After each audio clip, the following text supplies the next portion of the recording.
வணக்கம், welcome to குக்கீஸ்வெல் channel. இன்றைக்கி குக்கீஸ்வெல் சேனலில் உளுந்தம் பருப்பு பொடி எப்படி செய்யலான்னு பார்க்கலாம். வாங்க வீடியோக்குள்ளே போகலாம்.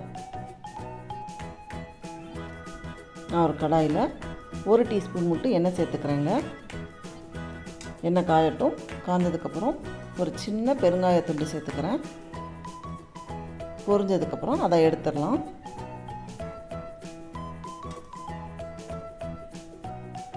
அப்புறம் ஒரு 12 மிளகாய் வத்தல் சேர்த்துக்கிறேன். சேர்த்துட்டு கருகாமல் வறுத்து எடுத்துடலாம்.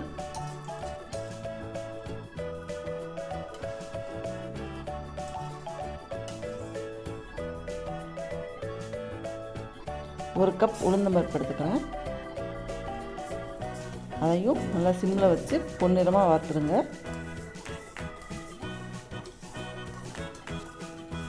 கைவிடாமல் வறுத்துக்கணுங்க. நம்ம அப்படியே விட்டுட்டு வேறு ஏதாவது வேலை செஞ்சோம்னா கருகி போயிடும். அதனால் கைவிடாமல் வறுத்துக்கோங்க.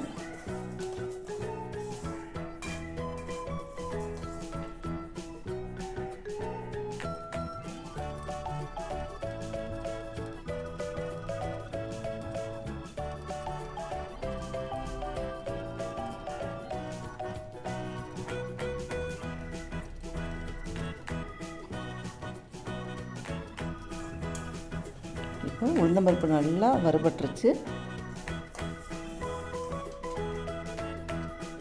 அதை வேறு ஒரு பிளேட்டுக்கு மாற்றிக்கலாம். 1 டீஸ்பூன் மிளகு சேர்த்துக்கிறேன். மிளகு வெடிக்கட்டும்.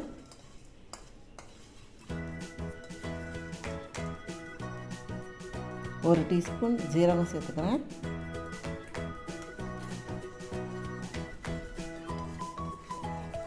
ஜீரகம் பொரியவும் அதையும் எடுத்துக்கலாம். கருவேப்பிலை கொஞ்சம் எடுத்துக்கிறேன்.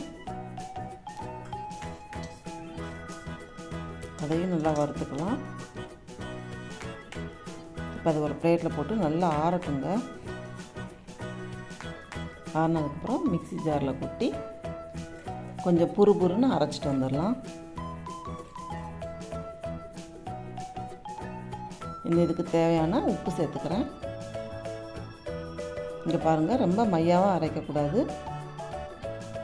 இந்த மாதிரி தான் அரைச்சிக்கணும். இதை சூடான சாதத்தில் போட்டு கொஞ்சம் நெய் ஊற்றி சாப்பிட்டா ரொம்ப சூப்பராக இருக்குங்க.